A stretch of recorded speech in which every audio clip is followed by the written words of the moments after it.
सकती है।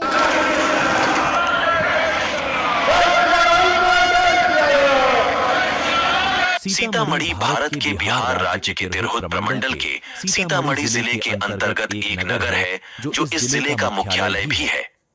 ये सांस्कृतिक मिथिला क्षेत्र का एक ऐसा प्रमुख शहर है जिसे सीता मैया की जन्मस्थली के रूप में जाना जाता है। सीता माता की जन्मस्थली होने की वजह से ही इस जगह को पहले सीतामढ़ी फिर सीतामढ़ी और अब सीतामढ़ी के नाम से जाना जाता है। मां जानकी जन्मभूमि पुराना धाम में है। जितने भी देवी की मंदिर है वो तो खंडपीठ शक्तिपीठ है। ये आप संपूर्ण पीठ पे खड़े हैं। ये मां सीता की अवतरी स्थल है और यहाँ से हलेश्वर नाथ मंदिर है जो 5 किलोमीटर की दूरी पे है। वही सभी जनक जी हर जोतते हुए यहाँ पहुंचे थे और धारा महल के प्रभाव से माता जी के प्रकट हुए थे और ये पावन भूमि है जहाँ मां जानकी का अवतरित हुई थी। और ये जो यहाँ पूरी भारत से मां जानकी के दर्शन करने के लिए राजस्थान, गुजरात, महाराष्ट्र, तमिलनाडु, हरियाणा, पंजाब कोने कोने से देश विदेश से भी लोग यहाँ दर्शन के लिए आने लगे। परंतु अभी जिस तरह व्यवस्था होना चाहिए अभी वो व्यवस्था यहाँ नहीं हो पाई है। अब हम लोग शरणार्थियों का और मां जानकी के जितने भी भक्त हैं उन सबको एक साथ स्वर मिला के इसके उत्थान के लिए माने सरकार से निवेदन करना हो या जो भी इकट्ठा करके चंदा इकट्ठा करके जैसे राम जन्मभूमि को चंदा इकट्ठा करके बनाया गया है उसी प्रकार से मंदिर को उद्धार किया जाए। और उत्तर भारत का अंतिम जिला है, देश का अंतिम जिला है, कोई भी चीज पहुंचने में लेट हो जाती है। मगर हम लोग यदि जानते हैं तो आवाज मेरे दिल्ली और मोदी सरकार तक ले जाएगी और इसकी उत्थान अब जरूर होगी। अब लगता है हमको लगने लगा है, हम यहाँ 14 वर्ष से कर रहे होता है मगर अब लगने लगा कि इस मंदिर का उत्थान होने की बारी आ चुकी है। रामायण काल यानी त्रेता युग में यह जगह मिथिला राज्य का एक महत्वपूर्ण अंग हुआ करता था। यहाँ की स्थानीय संस्कृति एवं धार्मिकता विशेष रूप से रामायणकालीन परंपरा और नेपाल के तराई प्रदेश तथा मिथिला के समान ही दिखती है। यहाँ जाति परंपराएं प्रचलन में है जिनकी वजह से अधिकांश शादियां माता पिता द्वारा अपनी जाति में ही तय किए जाते हैं। शादी विवाह या अन्य महत्वपूर्ण आयोजनों पर वैदेही सीता के भगवान राम से विवाह के समय गाए गीतों के आधार पर बनाए गए भावनात्मक गीत आज भी बड़े ही रसपूर्ण अंदाज में यहाँ गाए जाते हैं।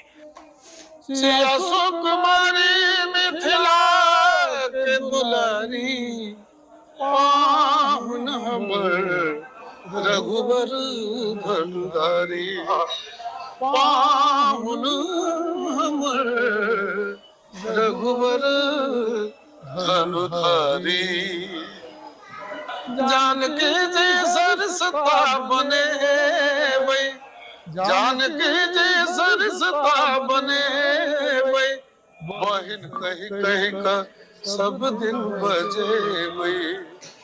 सिया जी बहनिया हमार हो राम लगी है पहुन माँ।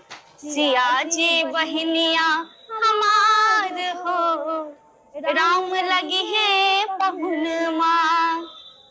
राम लगी है पाहुन राम लगी है पाहुन राम लगी है पहुन माँ। सिया जी बहनिया हमार हो राम लगी है पहुन माँ। मिथिला के नाता सिया जी बहनिया सिया जी के नाता राम जी पहुन माँ। मिथिला के नाता सिया जी बहनिया सिया जी के नाता राम जी पहुन माँ। अंगना में उगी गेल चान हो राम लगी है पहुन माँ। अंगना में उगी गेल चान हो राम लगी है पहुन माँ। सोहर जनेऊ के गीत नचारी समदाउनी झूमर तिरहुती बरगमनी फाग चैतावर मलार और बारहमासा यहाँ के मुख्य लोकगीत हैं। नचारी गीत प्राय शिव चरित्र से भरा रहता है। गहल चरण अब तो शंकर गहल चरण अब तो। समदाउनी प्रमुख विदा गीत है। जब लड़की ससुराल जाने लगती है तो यह गाया जाता है जो अत्यधिक करुण होता है। सीता के देश में इस गीत से यही करुणा उत्पन्न होती है जो कभी जनक के घर से उमड़ी थी। यथा बड़ रे जतन हम सिया जी के पोसलों से हो, रघुबंसी ने जाए आहे सखिया। इस गीत की बहुत सी धुनें होती हैं। झूमर गीत मुख्य रूप से श्रृंगारिक होता है और धुनों के अनुसार कई प्रकार से गाया जाता है। मैथिली क्षेत्र के झूमरों की खास विशेषता है कि उनमें अधिकांश संदेश सूचक होते हैं। आजू मिथिला नगरिया नेहाल सखिया, आजू मिथिला नगरिया नेहाल सखिया, चारू दुल्हा में बड़का कमाल सखिया, चारू दुल्हा में बड़का कमाल सखिया।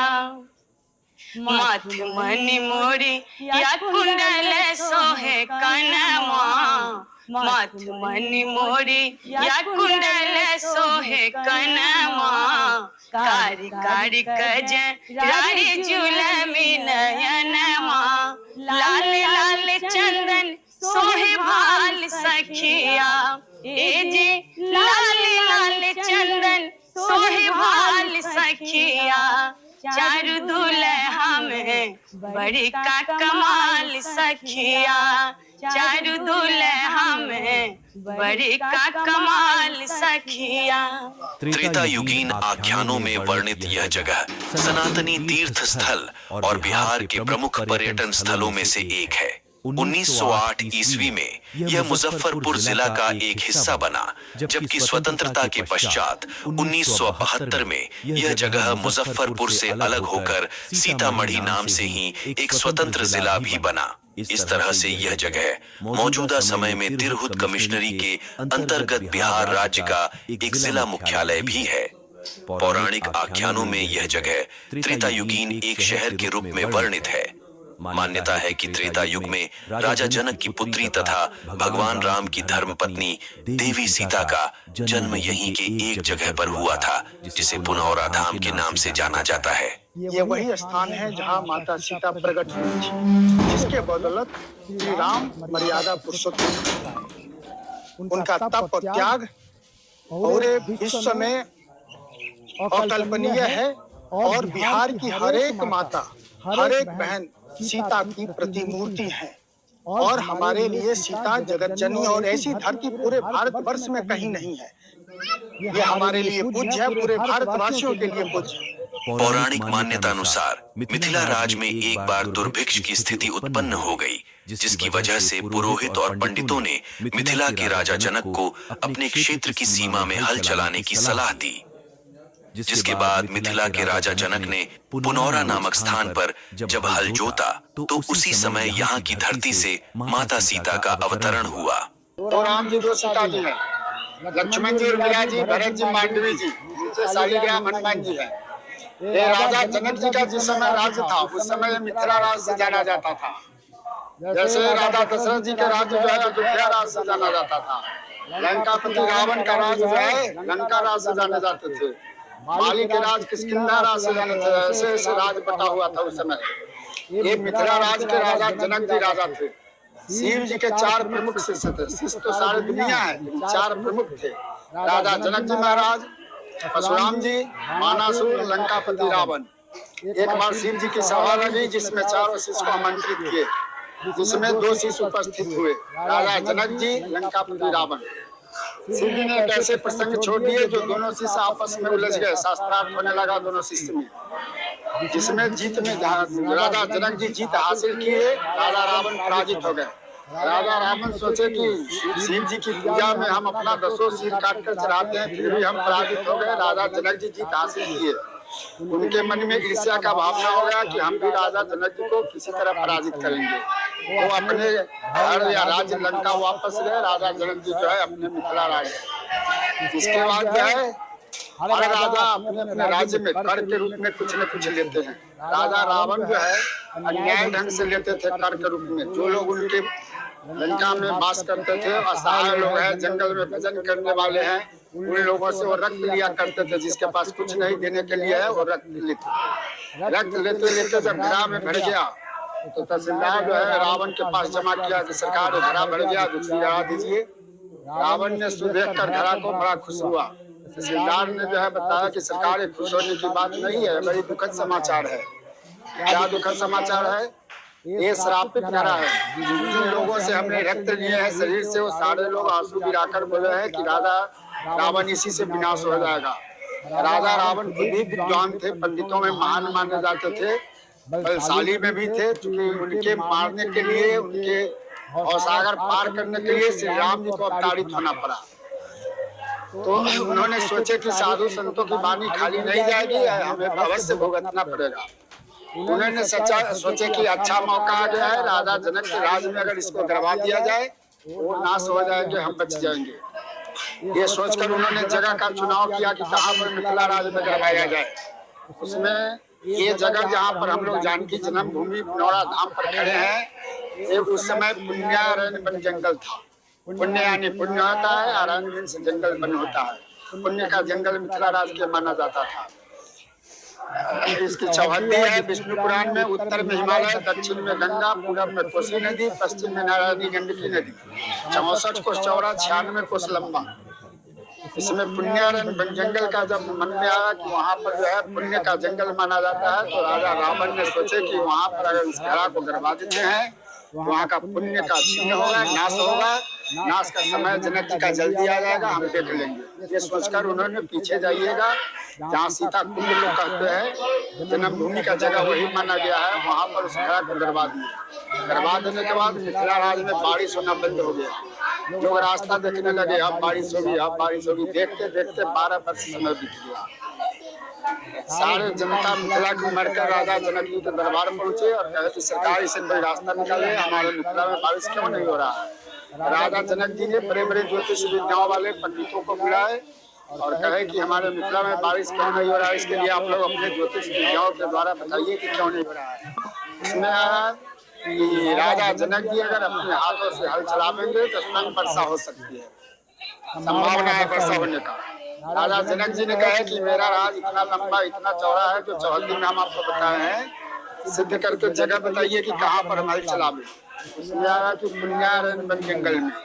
उन्होंने कहा कि पुण्यारण्य वन जंगल हमने पंडित किसी को दान दे दिए हुए।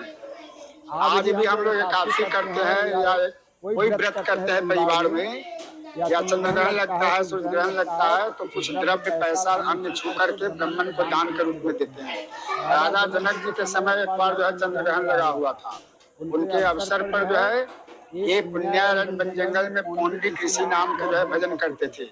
ये जंगल उनको दान दे दिए हुए थे। उन्होंने सोचे कि ये जंगल तो दान दिया हुआ है भूमि, वहाँ पर हम हल चलाने का अधिकारी है नहीं, वहाँ कैसे हल चलावेंगे। कुछ साधु संतों ने बताया कि चलकर उनसे पूछा जाए पंडित ऋषि से क्या सलाह देते हैं।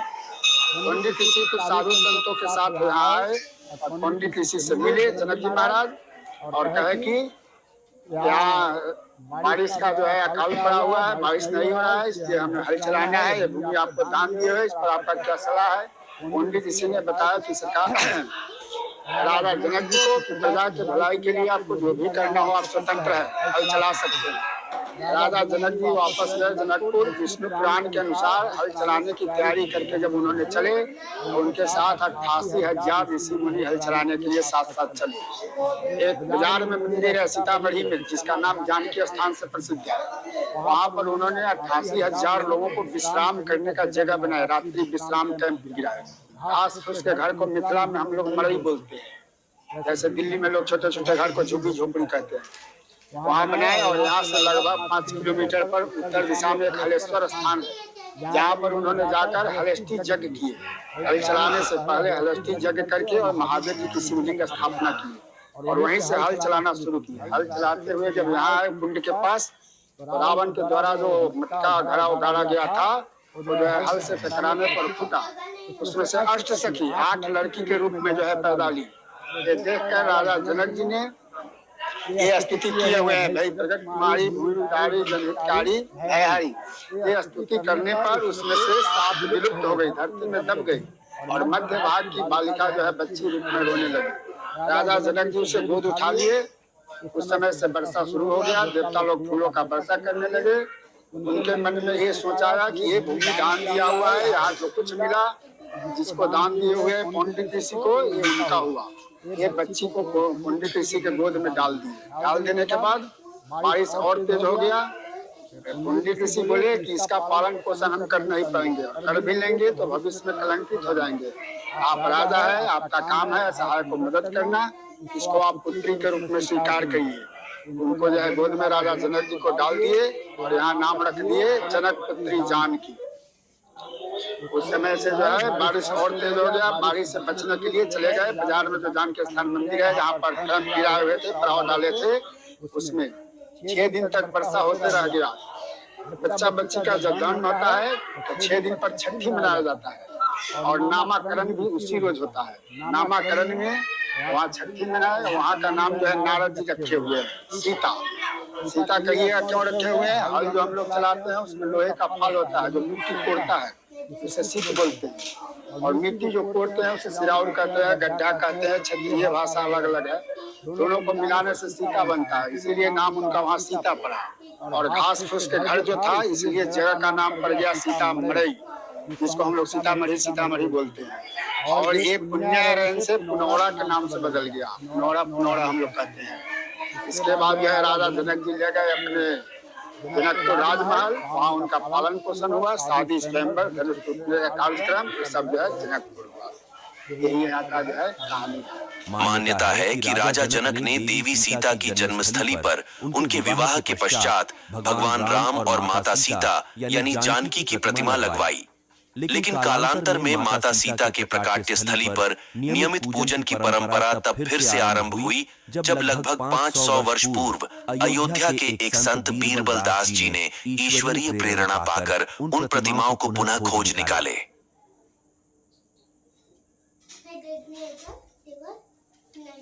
त्रेता युग से जुड़ा हुआ यह स्थान पुनौरा धाम है।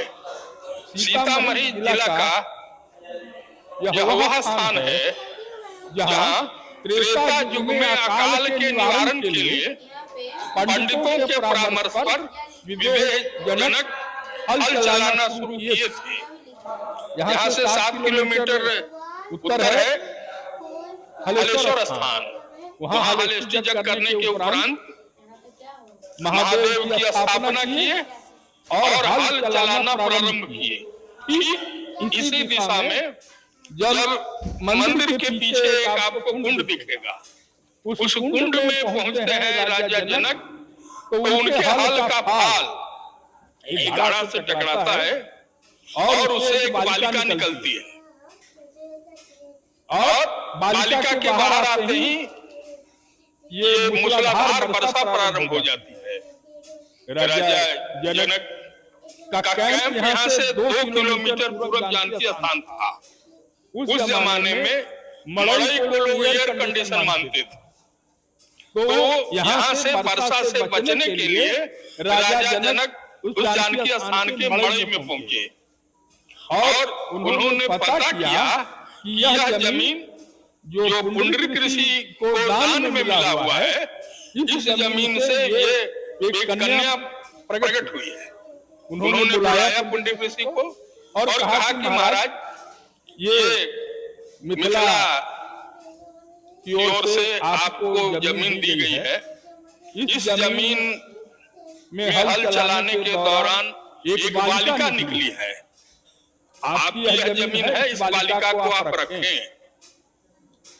पुंडरीक ऋषि विद्वान थे और उच्च कोटि के साधक भी थे। उन्होंने कहा कि महाराज उल्टी बात न कहिए, हमारे परवरिश के लिए मिथिला की ओर से ये जमीन मिली है, लेकिन नियमानुसार जमीन के अंदर की वस्तु राजा की होती है और ये जो कन्या है ये विलक्षण गुण धर्म से संपन्न है। इसे आप पुत्री के रूप में ग्रहण करके पुत्री की तरह लालन पालन करिए। आने वाले दिन में यह न केवल इस धरती के मिथिला के बल्कि संपूर्ण सृष्टि में खुशहाली का कारण बनेगी, आतताई और आतंक का नाश करेगी और मर्यादा के पालन करते हुए संपूर्ण स्त्री धर्म का पालन करके आपके कुल के गौरव को बढ़ाएगी। और हुआ कालांतर में विश्वामित्र के साथ राम पहुंचे, धनुष भंग हुआ और सीता से उनकी शादी हुई।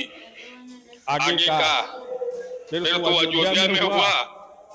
वनगमन के दौरान भी जो गुण धर्म का परिचय सीता ने दिया, ये वही स्थान है जहाँ माता सीता प्रकट हुई और ऐसी धरती पूरे भारतवर्ष में कहीं नहीं है जहाँ से धरती से सीता प्रकट, जगत जननी प्रकट हुई। सीतामढ़ी का यह स्थान आज जानकी कुंड के नाम से जाना जाता है। इस क्षेत्र में मुस्लिम शासन आरंभ होने तक मिथिला के शासकों के कर्नाट वंश ने यहाँ शासन किया।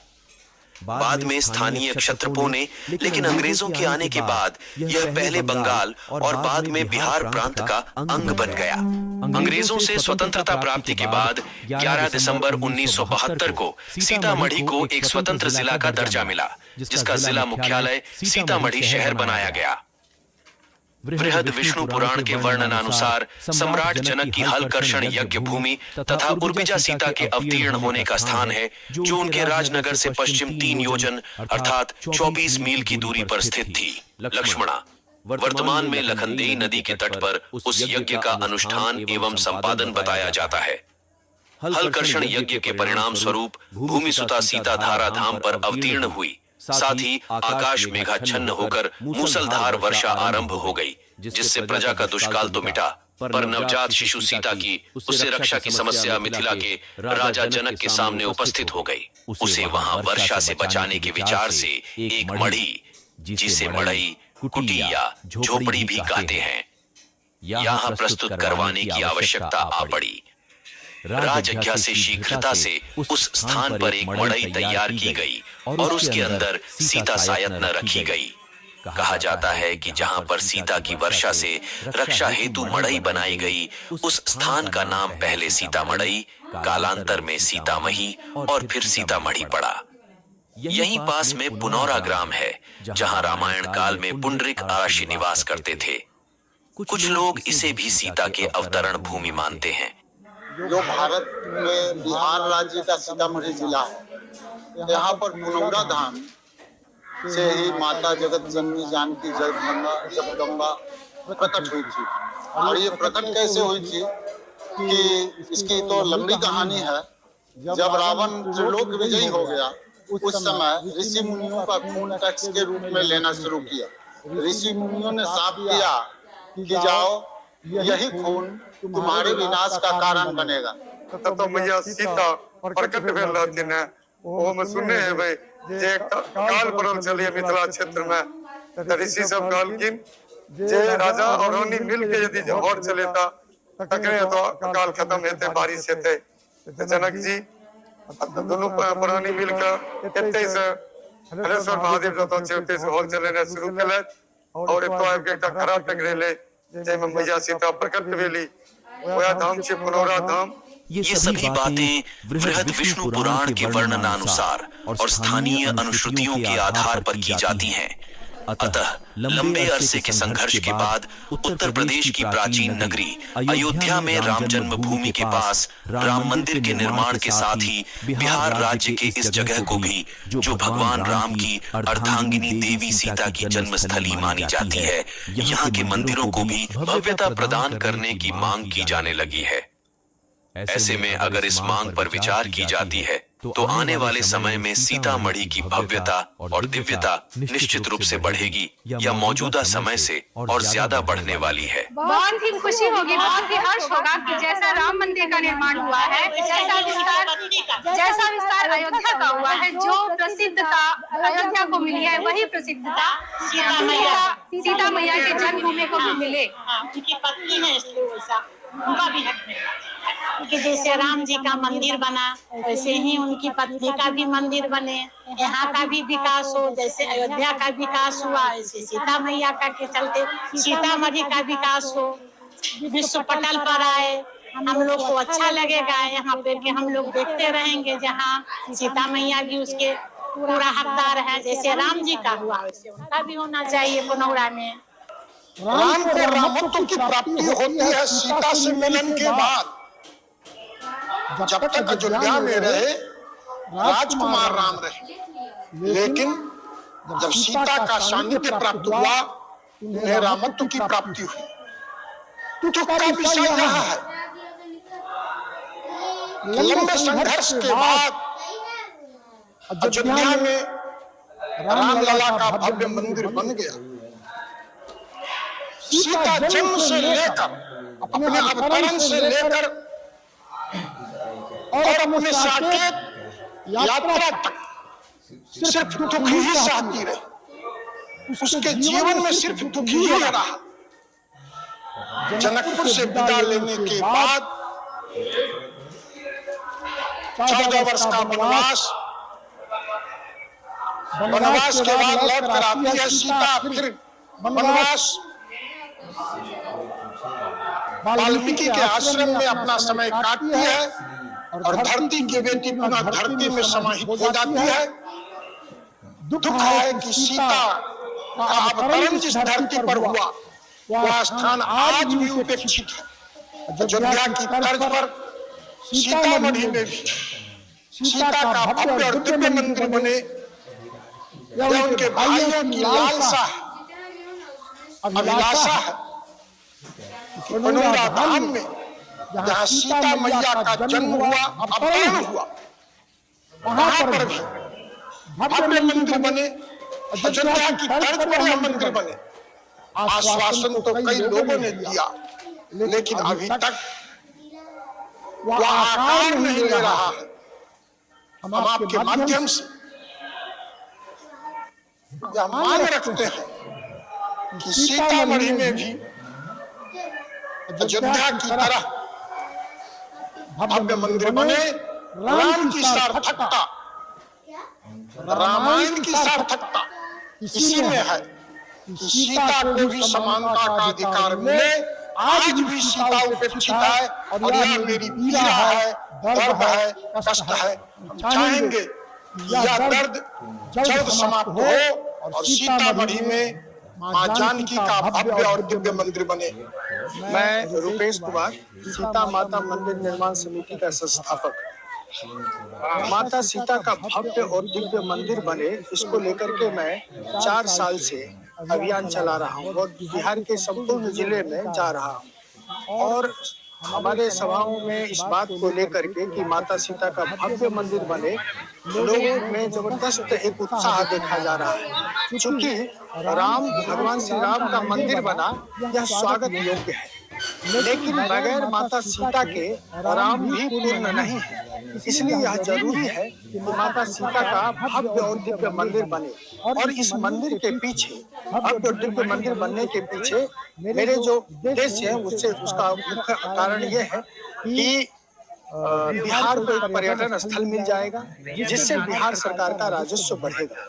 दूसरा, स्थानीय रोजगार का सृजन हो जाएगा। आप देखते हैं कि देवघर में हम लोग जाते हैं बाबा का पूजा करने, तो वहाँ 1 महीना सावन के महीने में लोग बैठ जाते हैं, तो रोजगार का सृजन कर लेते हैं, लगभग सालों भर की खर्च का व्यवस्था कर लेते हैं। अगर ये चीज हो जाता है, बड़े स्तर पर इस मंदिर का निर्माण होता है, भव्यता और दिव्यता इसमें आती है, तो बिहार निश्चित रूप से प्रगति के पथ पर बहुत तेजी से आगे बढ़ेगा। साथ ही साथ बिहार प्रतिष्ठित होगा और हर बिहारी का यह कर्तव्य होना चाहिए कि हमारा बिहार प्रतिष्ठित हो, यह मेरा लक्ष्य होना चाहिए। हम इसी उद्देश्य के साथ काम पूरे बिहार में घूम रहे हैं और लगभग 15 जिला का मेरा दौरा हो चुका है। बाकी शाहबाद के क्षेत्रों में और सिवान और मोतिहारी, इस सब में मेरे कार्यक्रम लगे हुए हैं। मैं सभी बिहारियों से यही अपील करता हूँ, चाहे वो बिहार में है हो या बिहार के किसी अन्य, बिहार छोड़कर किसी अन्य राज्य में, इस लक्ष्य को प्राप्त करने के लिए अपना बहुमूल्य समय आवंटित करें, इसमें तन, मन और धन से सहयोग करें। जैसा कि सभी जानते हैं कि माँ जानकी की जन्मभूमि जो है वो है पुनौरा धाम, लेकिन अभी बहुत लोग इस बात से अवगत नहीं है। और इसी चीज को आगे बढ़ाने के लिए हमारे जानकी ज्योति यात्रा को पूरी तरह से निरंतरता में रखते हुए जो यात्री यहाँ तक पहुँचे हैं कि अयोध्या से यहाँ तक के लिए जो राम जी की दर्शन के बाद माँ सीता का दर्शन होने के बाद सिया राम जी का दर्शन पूर्ण हो, इस उद्देश्य से जो यात्रा पूरी हुई है उसका हम बहुत ही अभिनंदन करते हैं। और मनोकामना यह है कि इस यात्रा उद्देश्य को पूरा करने में मां जानकी की सहायता करें। धन धन सीतामढ़ी, धन धन पुनरा धाम और धन धन मिथिला की धरती। जय श्री राम।